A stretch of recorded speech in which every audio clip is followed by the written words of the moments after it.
Thank you so much. Thank you to the Rosencrantz Foundation, Intelligence Squared, and thank you, Bruce, for promising not to hack the voting devices that we're using tonight in the program. So here's where we're at so far. Mark says, vote for us if you don't want a police state. Bruce says, vote for us if you think journalists and their headline writers, and sometimes their sources, exaggerate. And vote for us if you don't want a military state. So I stand here proudly before you in the negative, despite the fact that I do not want a police state. I do think that journalists and their headline writers sometimes exaggerate. Is it okay to say that in the museum? Is that all right? That's all right. Did you see, by the way, if you're particularly a fan of the news, you can live here. There are museum residences, which is, there's like a bat pole, and you can go down and read the headlines. Can't believe I've just used a minute in this opening with this. And we all agree that the use of the word cyber is probably a bridge too far. If you at least agree with that, please send me yes. You can applaud or send me some cyber mail, and I will send you a reply.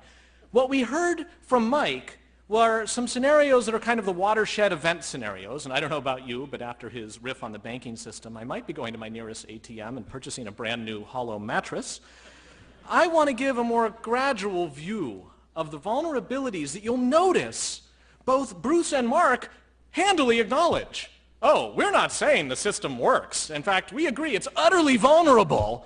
We just don't like the use of the word war, and we don't like the use of the word war because it might give people a platform through which to have bad things happen after that, to militarize or to create a police state or something like that. Well, fine, we have to argue against that, but let us be truth tellers about the state of vulnerability in our networks and our endpoints, and then deal with it from there, neither exaggerating nor understating it. So what kind of threat am I talking about? Let me just give you two quick examples. The network itself. The internet is an utterly bizarre network, and to answer your question, John, the more I study it, the more I am just agog that it functions at all. And there are plenty of internet engineers who remain puzzled and say, well, it's just a pilot project. The jury's still out. So for example, to get a piece of data from one end to another, like this pen up to the back of the room, the sane, rational way to do it would be to hire somebody, to have a museum employee who would take it up there, and then if it didn't get there, we would know whom to blame. Call it the FedEx method of getting it there. The way the internet does it is basically like a big bucket brigade. I pass it to the front row, it goes back, would you mind, would you mind? Or for sports fans, kind of like beer at a Red Sox game, right? You gain nothing except soiled trousers by doing it, but there is a strong normative presumption that you will pass the beer. Now, this also leads to structural vulnerabilities, because if you drink the beer or you pass it forward instead of sideways, it doesn't get to where it's going. And it turns out that in 2008, the state of Pakistan, as is its wont, asked its internet service providers to prevent people in Pakistan from getting to YouTube. There was something there that they didn't like. And one ISP, as kind of a parlor trick, chose to implement that block by announcing within the stands of fans that are ISPs here that it, in fact, was YouTube. And this is a decentralized system. So its announcement meant that packets that would otherwise be going to YouTube went to them from their subscribers, and then it resonated like ripples in a pond, out one ISP to another like dominoes, until within about 2 minutes, anywhere in the world, if you were trying to get to YouTube, your packets were going to Pakistan, and they weren't coming back.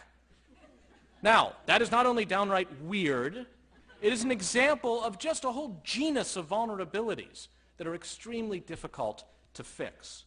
Now, was that an act of war? Definitely not. Is it a vulnerability such that if you had malice towards a state that relies asymmetrically on this network and decided that you wanted to use this as an instrument of your aggression, could you do so? Absolutely. And I do not believe you will hear them say otherwise. That's why you hear Bruce saying against the straw people of there's a cyber war already in progress. All right, I don't think there's a cyber war going on right now against us in America. But boy, are the vulnerabilities there. So long as there is the vulnerability, all we need is the motivation. And I don't want to rest on the good graces of any state around the world, or for that matter, any 12-year-old that wants to try to take down the net. And he's not 12, but I did ask Ed Felton, computer scientist at Princeton once. I said, you know, if you're in a 24-like scenario and your life depended on it, and you had to bring down huge swaths of the net, and you only had a week to do it, kind of planning the season ahead. I said, could you do it? And he thought about it really carefully, and he said, could I have 2 weeks? And that's the kind of thing that did not make me feel better. Now, Robert Rosenkrantz, one of our hosts, mentioned GhostNet, our collaborators in the OpenNet initiative at Toronto and up at Harvard, worked to expose this network that they named GhostNet, where basically this wasn't run-of-the-mill Trojans that all of us have right now on our machines while we think we're playing solitaire, and in fact our machines are spamming each other. This isn't a run-of-the-mill Trojan. These are ones targeted to particular people and institutions that a government might have interested in, compromising the machines and leaving them open on average for over 200 days, where they've got the keys to the kingdom. They can surveil everything, they can control the machine. How do we know? Because our researchers hacked that system and then could see what they saw.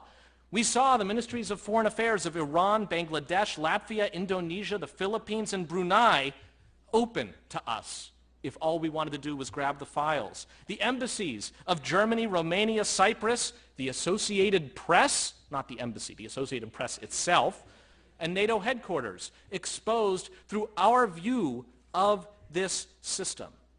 That's something that says to me, to the extent that surveillance and spycraft is an instrument of war, war is what you have.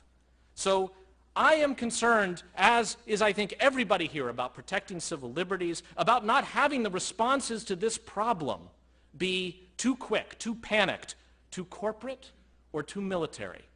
There are solutions that I hope we can talk about in the panel that avoid too far in any of those directions. But let us be clear about the problem. Thank you.